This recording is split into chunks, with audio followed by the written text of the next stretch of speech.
Thank you very much. It's my delightful to be here, Edi, Pak Teman, Pak Adi Budiarso, especially my senior. So thank you very much. From OJK, right now we are really focusing on what we call it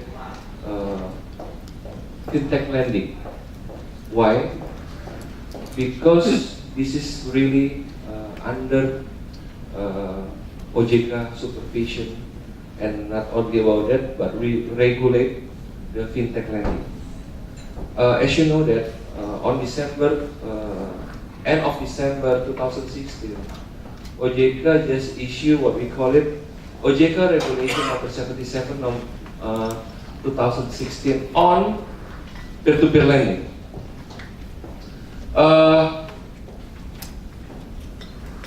From this kind of regulations changing about the FinTech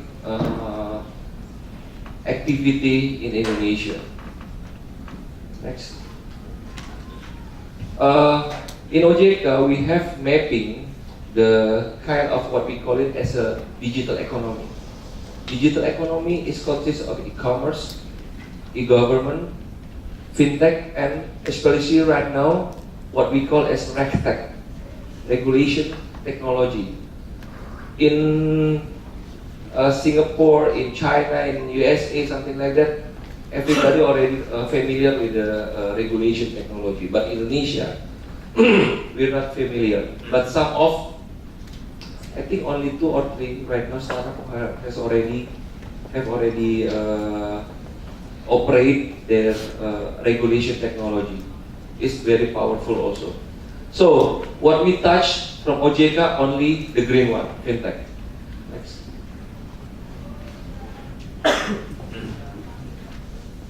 Nah. So we have also categorized about FinTech in the world. If you know that we have categorized into 5 categories. The first is payment. The payment is card payment, point of sale payment, e-money, e-wallet, something like that. The second one is lending, loan, crowdfunding, and something like that. For your information, terminology of crowdfunding in OJK, we have consisted into 3 types. First is loan-based crowdfunding. Loan-based crowdfunding is peer-to-peer lending, FinTech lending. The second one is equity crowdfunding. Equity crowdfunding, like in the capital market, something like that. The third one is social-based crowdfunding.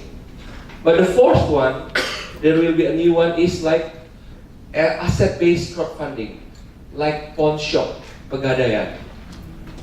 The third one is digital banking. Right now, every bank they would like to transform their business process into digital bank. Digital insurance, some of, and supporting FinTech, eKYC, digital signature, credit scoring, big data analysis, robo-advisor, and everything, artificial intelligence. So, this is the category of FinTech that already analyzed by OJK. The third one, next. So, who can be the FinTech provider in Indonesia? The first one is telco, telecommunication company. Already mentioned by my partner from BI, from Bank Indonesia, that Telkomsel, Tikes, Indosat, Dompet, but I think Dompet already spin off with Indosat already spin off with the Dompetku. Financial industry sector is like bank, capital market, non-bank financial institution, cooperative, and startup company. These are who can be the FinTech provider. Next. This presentation, I think, if you're familiar with this presentation from OJK, but we will never change this kind of presentation. In every kind of meeting or FGD or this kind of seminar, because this is the core of the regulation of the fintech in Indonesia. If you see that, if we are talking about the digital economy, we are talking e-government, e-commerce, but if talking specifically on fintech, all the kind of the fintech on banking things, digital bank, e-banking, digital brands, or everything, something like that, that's really totally under banking law. We have in OJK, in Indonesia, what we call Undang-Undang Perbankan, banking law. We have there, everything already in place there. The second one is capital market. Capital market also, we have Undang-Undang Pasar Modal, capital market law. There's nothing issue if you want to make like equity-based crowdfunding. So there will be under the capital market law. E-stock, bonds, mutual trading, something like that. And the third one is NBFI, non-bank financial institutions. We have insurance, guarantor, penjaminan, pension fund, everything. That's totally under each its law. But the only one, right? The only one that we don't have is peer-to-peer lending, loan-based crowdfunding. That's why OJK issued the regulation, POJK sub 77. If you want to you want to work in the payment system, e-money, e-wallet, there is Bank of Indonesia. The big question is, if the startup would like to have to build up the startup company, peer-to-peer lending company, but at the same time payment company, is it can or not? Yes, it can. To whom? Multi-license. You can come to OJK or you can come to Bank of Indonesia. Right now, OJK through peer-to-peer lending piloting the project bonds retail. What mentioned Pak Adi before. The ticket size, because this is retail, the ticket size only 100,000 rupees to sell the bonds. But the loan size, the size that already given by Ministry of Finance is 30 trillion for peer-to-peer lending. So the huge of the peer-to-peer lending, the capacity will be like this, very very high. Okay, next.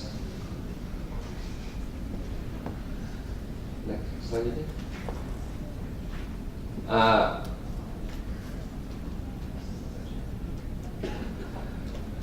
let's focus on peer-to-peer lending. If we are talking peer-to-peer lending, who can be the lender? Who can be the borrower?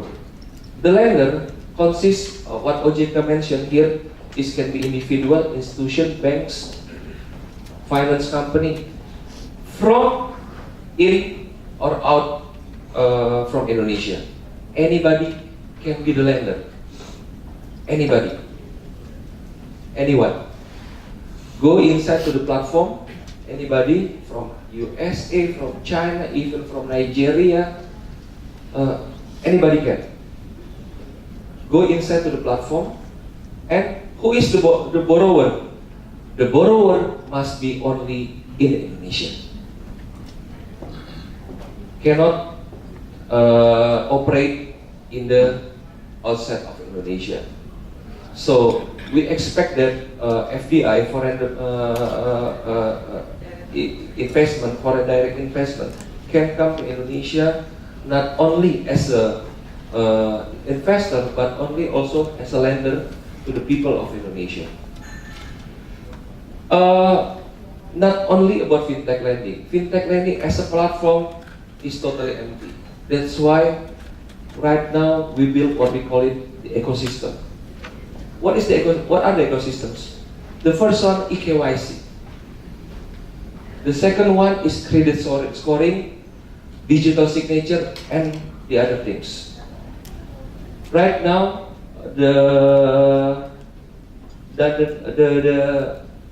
through the OJK Regulation 77, we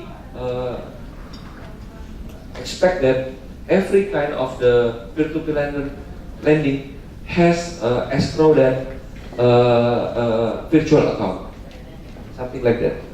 But right now, OJK is on the piloting the project, KYC, digital signature, and credit scoring. But after that, we will touch the other things. This is the ecosystem that OJK would like to have. For your information, after OJK regulation number 77, now we are in the process to make the what we call a regulation of guideline regulation, surat edaran, or what we call it guideline of the POJK. What are the guidelines? The first one is the guideline of lending and borrowing system. The second one is regulation on digital signature, KYC, and credit scoring. The third one is the licensing and registration, and the fourth one is about the monitoring and supervision. The system in OJK will connect it with each the platform, so we will have real data, real time of the peer-to-peer lending operation. So again, this is what we will touch. Pawn shop, the pawn we already have also, like pinjam.co.id. They already they already got registration from OJK to be a pawn, e-pawn. So this is the roadmap of the fintech lending in Indonesia, especially from OJK. Right now we are in the phase of consolidation. This year, until end of 2017, we will still focus in our household. Only how to make regulation, recruitment of the team, programming the future of 2018 until 22. So focus on internally. But next year we will focus on like socialization. But not only that, we would like to put our program and big event into the Pak Adi Budiarso event, IMF Annual World Bank. But this is what we aim for 5 until 6 from now, is global recognition. Peer-to-peer lending, we usually learn the peer-to-peer lending from China, from USA, something like that. But we expect 5 years from now, they learn from us about the peer-to-peer lending and ecosystem. Next. So this is the statistic of the fintech lending in Indonesia in OJK. Right now, already 30 to 23 peer-to-peer lending company who has registered in OJK. And in our pipeline meaning they already submit the document and progress, is 39. And some of the document also already submit but not really complete, but they already like commit. I forget that the total is 79 companies who has under our pipeline. We believe on December 2017, the accumulation of the total lending from December 2016 until August 2017, almost 500%. 1.5 trillion. Not only that, accumulation of the total lender from in Java, almost 100%. Outside from Java Island, see, almost 700%. From OJK or regulator perspective, these numbers, meaning they're talking about the financial inclusion. We are talking about financial deepening. This is what we expect that peer-to-peer lending can deliver what we call as finance inclusion, access to finance, the financial deepening. People have opportunity to get access for finance. So again, this number tells us that it will be growing. It will be create another opportunity. But not only that, this number tells us about the leverage of the financial inclusion of the people in Indonesia. I think that's it from me. Thank you very much.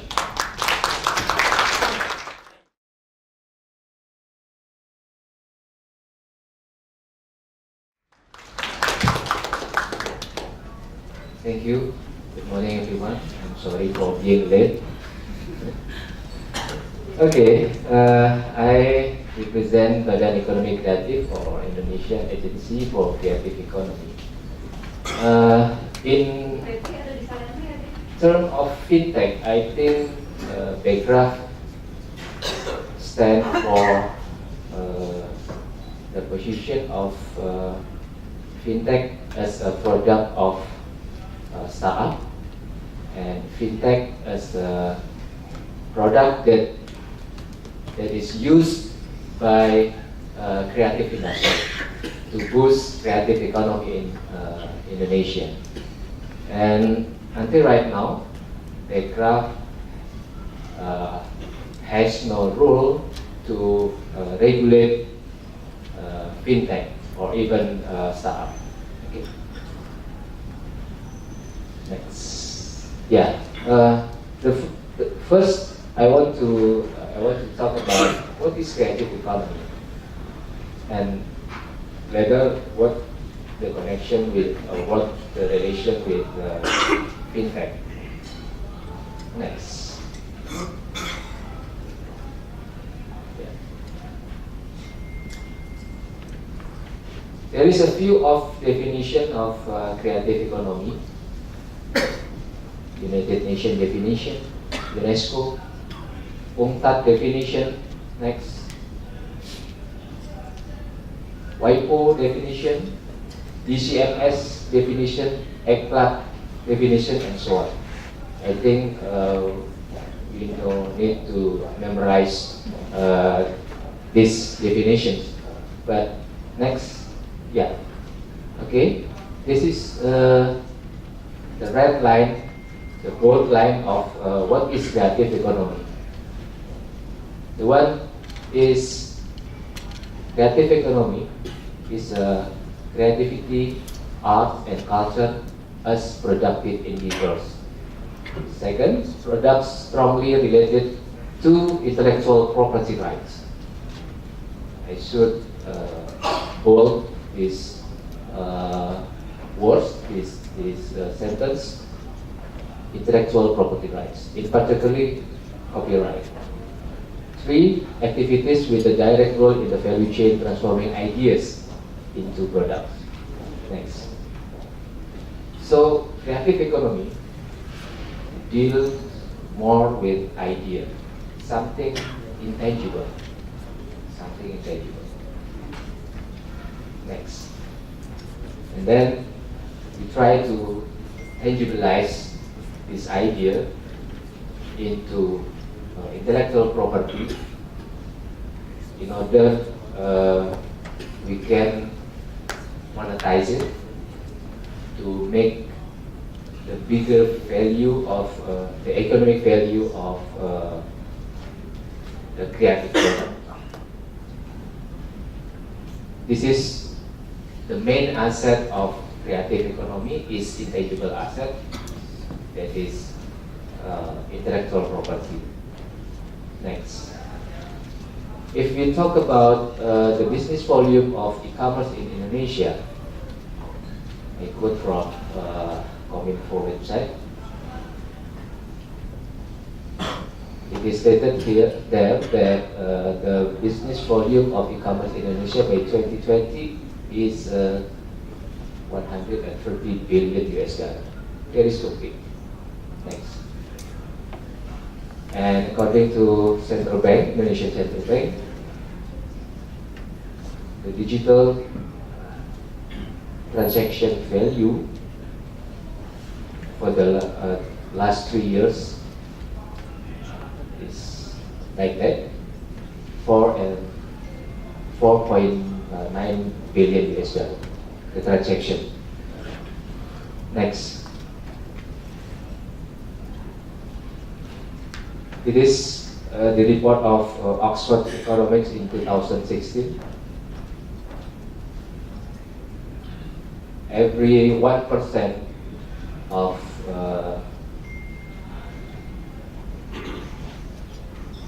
the increasing mobile penetration will add our GDP 640 million US dollar and will give us 2,700 jobs, new jobs in 2020.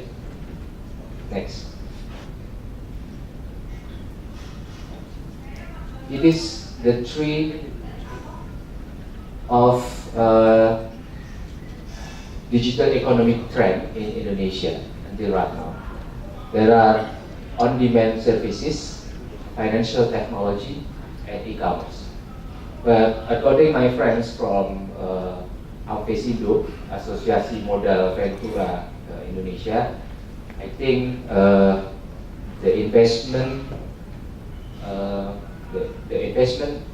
situation in financial, in e-commerce and on-demand services is saturated right now.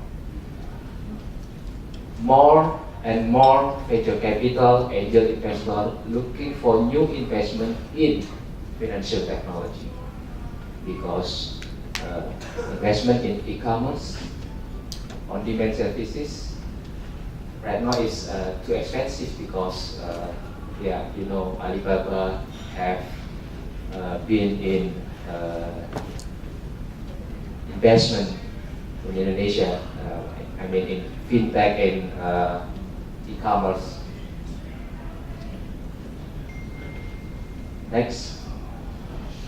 And if we talk about the subsectors, the 16 subsectors of creative economy in Indonesia, FinTech is a part of digital apps application.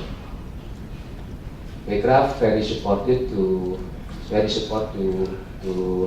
developing Indonesian digital startup potential by many activities doing by our 6 deputies in Baycraft. Next, we have Baycraft Pitch Day, we have Startup World Cup, Baycraft for pre-startup, Baycraft Developer Day, and also we assist for intellectual property right and establishment of business entity. In Startup World Cup, we invite many startups from all over Indonesia, and then the one from them, we will send them to San Francisco for grand finale of Startup World Cup in San Francisco. Next. This is about the funding or the financing of creative industry. There are 4 models: grant, lending, equity, crowdfunding, and angel investor. Because our 16 subsectors have different characters, different nature of business that need specific and unique financial need. Next. We identify the financial problems in creative economy or creative industry, especially if we talk about a small medium enterprise. The first is unbankable, like my colleague from central bank said. There is unbankable condition, unbankable situation for many SMEs. The intangible assets, high and unpredictable risks of creative economy, and also unstable cash flow. Next. There is a situation that we call collateral gap in our SME ecosystem. Next, I quote this from IFC, International Finance Corporation of World Bank. There is a situation called collateral gap. At the right side, this is the survey doing by IFC in Indonesia. The assets of our SME, 22% of our SME assets are in land or real estate. 34% in form of account receivable atau piutang gitu ya. And 44% are in movable property, vehicle, machinery, equipment, and etc. But at your right side, this is the data of collateral taken by financial institution. 33% of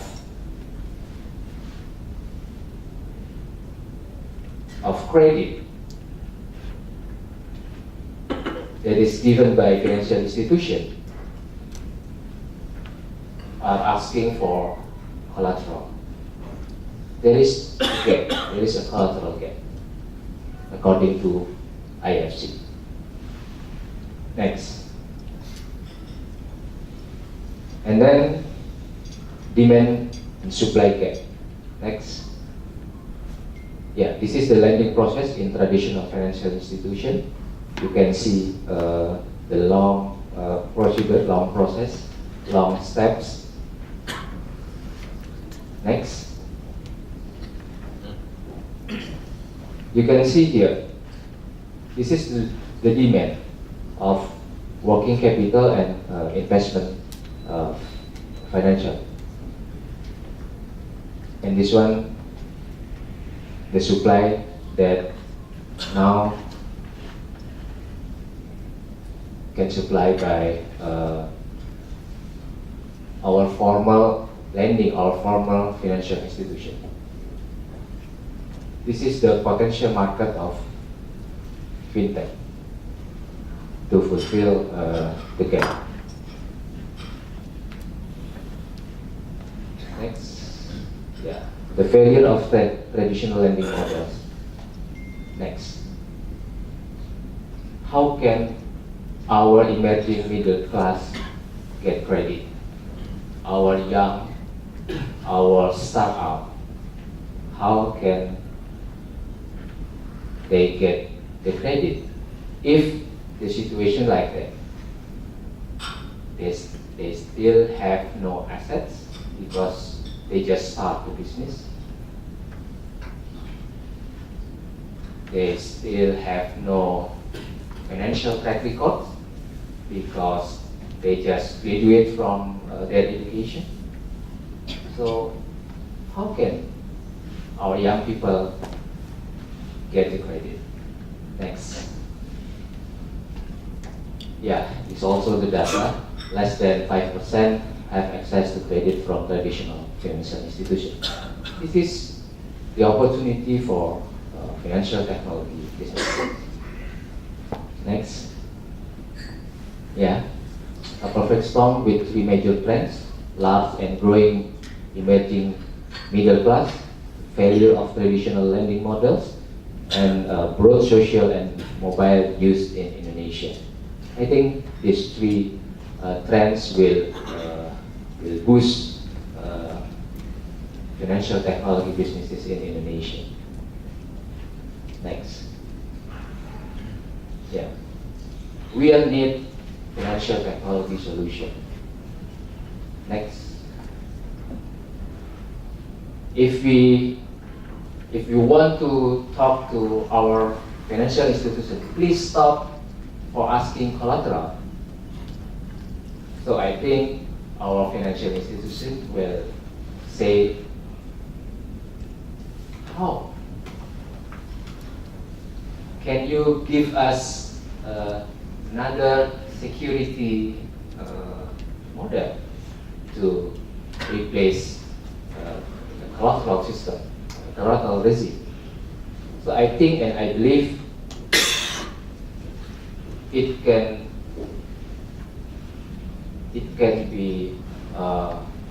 be solved from financial technology to build digital credibility. To build digital credibility.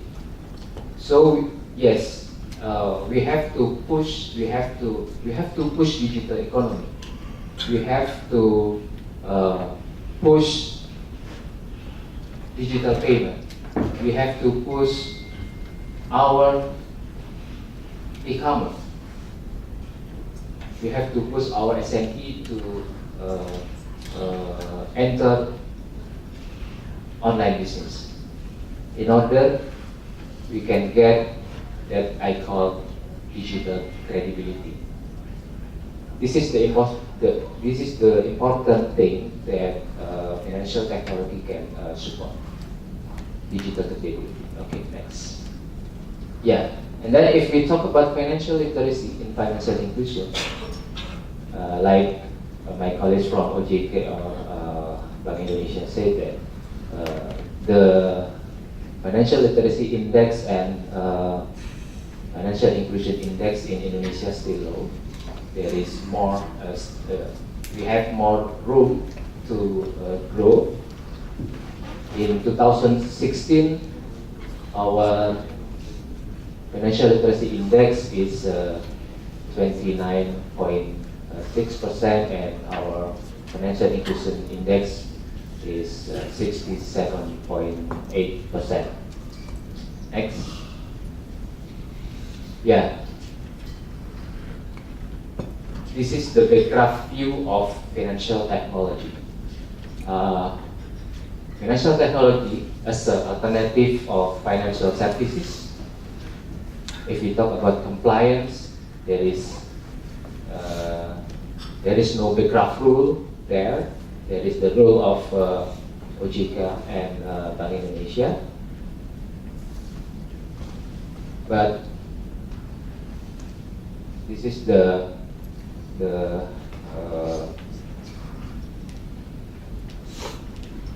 need of background, the need of creative economy or creative industry for FinTech to solve the problem of creative economy financing. Okay, unbankable, intangible asset, high risk, and collateral gap. And what Backcraft can do is in this stage, in this section, financial technology as a digital apps startup. Backcraft have many programs for incubate and accelerate our startup, especially in FinTech. We are doing together with AFI, Asosiasi FinTech Indonesia. We also doing together with OJK to deliver, to maintain incubator program or accelerator program. And also we are in collaboration with venture capital and angel investor organization in Indonesia. FinTech, by their digital technology, I think can solve the problem, give the solution of speed, intangible or less collateral, feasibility analysis, and inclusivity. Next. Yeah, I believe FinTech at the end of story can reduce poverty by increasing financial inclusion in Indonesia, minimize gap and reduce poverty. That's all. Thank you.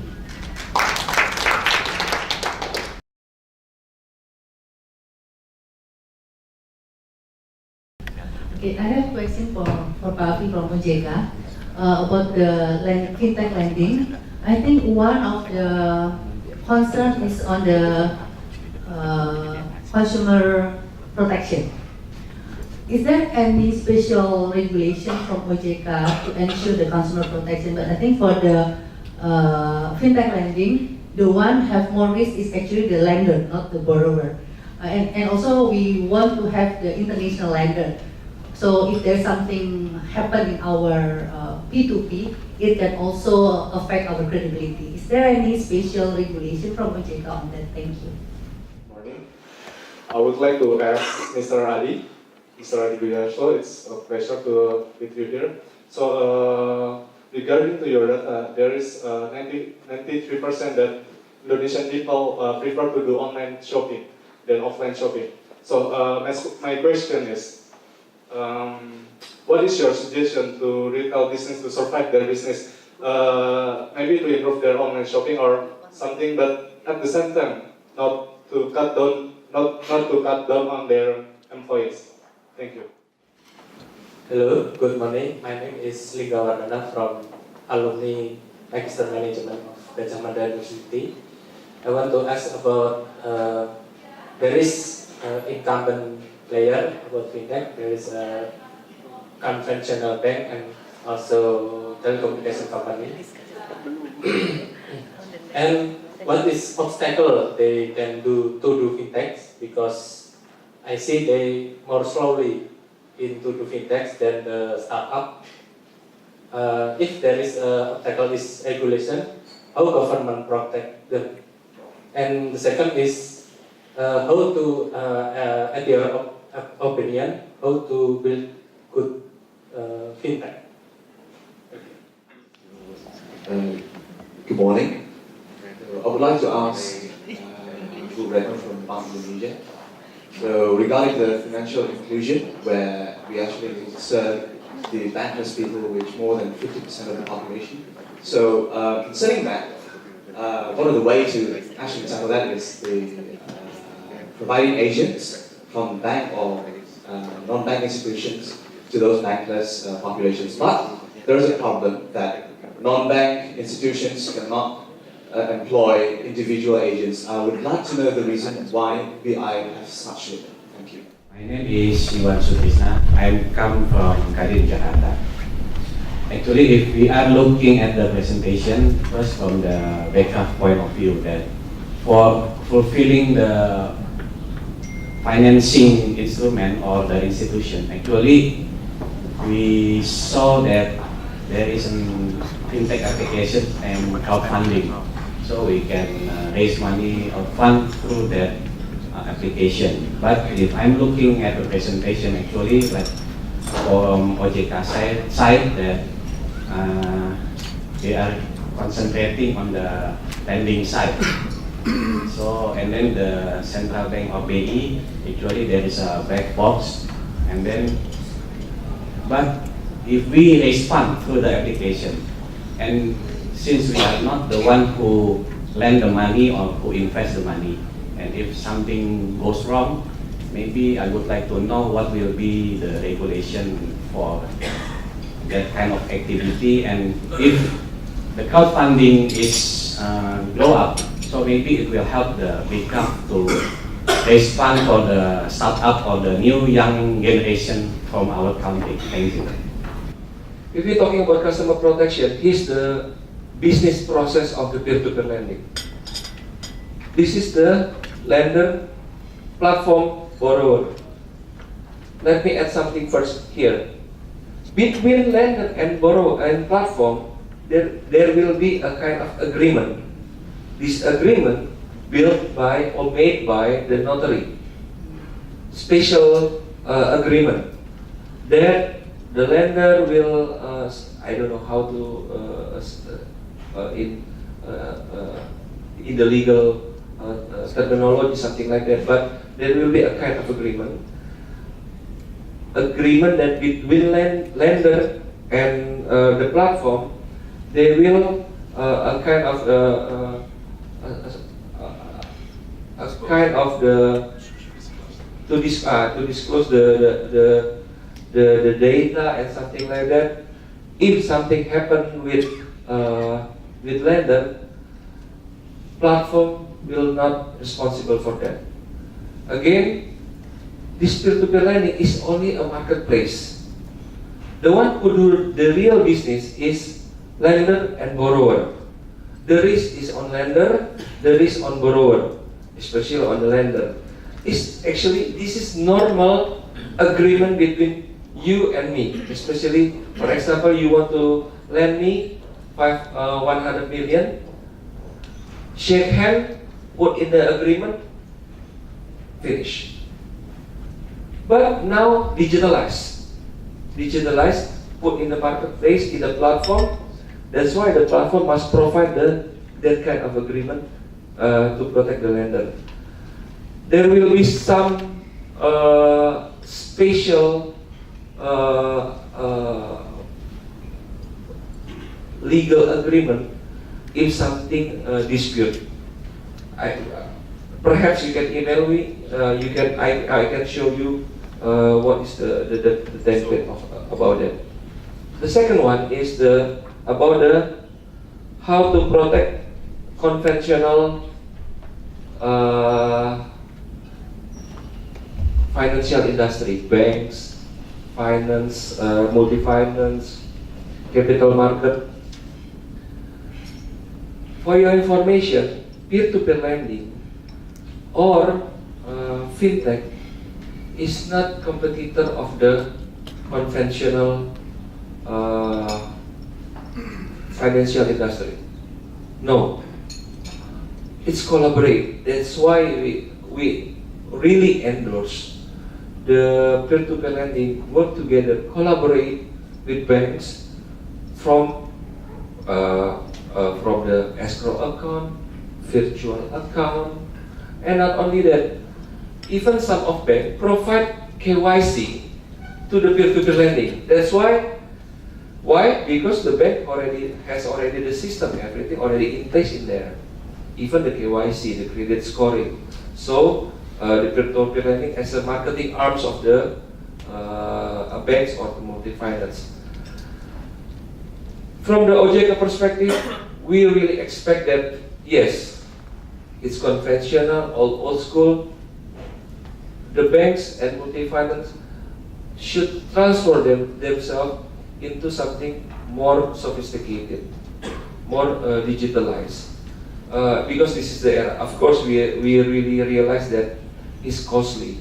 That's why, if costly, collaborate with the FinTech who has the technology, something like that. The next one is how to build up peer-to-peer. How to develop, how to make peer-to-peer lending, something like that. To make peer-to-peer lending is not about the license. The license is very easy. Just make the anggaran dasar, legal notary, something like that, ID card. It's very administrative thing if you read the OJK Regulation 77. But it's not about that. It's about engine, about the platform.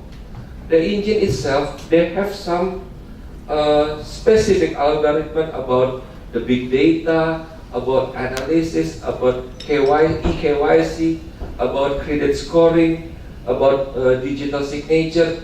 It's not as simple as you think. Very, very specific. We can talk about it, but I'm from OJK, we really emphasize that for the license, for the administrative things, it's very easy. We will never hold that kind of license, something like that. But it's again back to you how to make the platform first. If you have the business model, if you think something it will workable, and the business process also, try do it. If you have the capital, then go to OJK. Go to OJK or BI. Like I said to you, back to the ecosystem of regulation. If you want to apply payment system, e-money, e-wallet, even NPG, something like that, go to BI. If you want to register peer-to-peer lending, go to OJK. If you want to register as a equity crowdfunding, digital banking, go to OJK. How about the digital banking has a payment also? It's fine to get multi-license. Go to OJK, go to BI. But to make to differentiate, if to peer-to-peer lending, straight to OJK. If you want to do payment, e-wallet, e-money, go to BI. Crowdfunding, Pak. Crowdfunding is like I said to you that there are 3 or 4 types kind of crowdfunding: loan-based crowdfunding, equity-based crowdfunding, asset-based crowdfunding, and social-based crowdfunding. Actually, we can, if social-based crowdfunding is a bit different. Social-based crowdfunding not under OJK, not under BI, under social ministry or social welfare. That's why the domain is not .co.id, it's not .com. The domain is .org. And if org, the badan hukum apa? Legal entity is foundation, Pak, yayasan. It can work, we can try. Ya, like kitabisa.com, .org, Pak. Kalau nggak salah .com ya. But the foundation is yayasan, as long as I know. It workable to get the funding for the startup? We can try it. I think that's it from OJK. Yes, add the information from OJK. Thank you, Pak Iwan, for the question about crowdfunding and creative economy. Yeah, I agree with you that if Indonesia want to develop knowledge-based economy, including creative economy, we need more in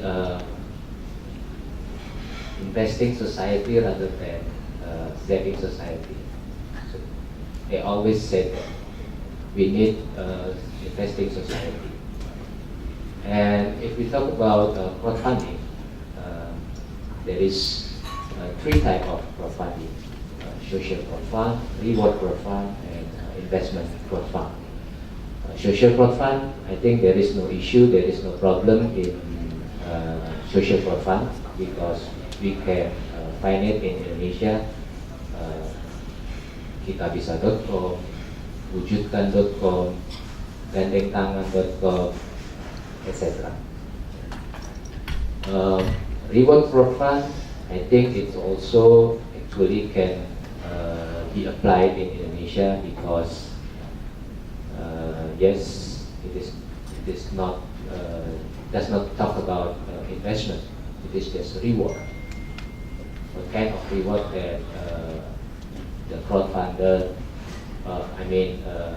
the startup that put that project on the platform of crowdfund will give. But the trickiest thing, I think, is in investment crowdfunding because of the limitation of the regulation that exists right now. The regulation of capital market, the regulation of bank. I think we still more. We have to. I think OJK has realized this situation and working for this issue, how to deal, how to facilitate the need of equity models, equity model based on public participation, like fraud fund, especially in investment. There were a few of crowdfunding platform that doing their business on investment model, but I think right now there is no exist anymore because this situation. For me, thank you for the question, especially for traditional, financial institution or companies. I think FinTech has been, global phenomenon.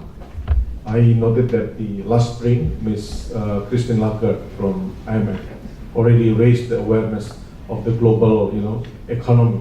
That 55% investment in increased every single year, and already predicted until 2020. So the incremental investment on FinTech is enormous.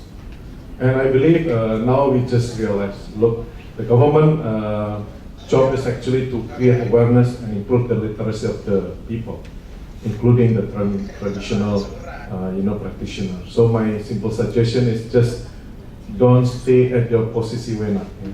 Don't stay at your current situation. You must improve the literacy towards the FinTech and how then use FinTech as enabler for, grab the opportunity for digital economy in the future. I think it can be very soon because you're already aware, of the fears of the competition between Gojek or Uber with traditional taxi, something like that.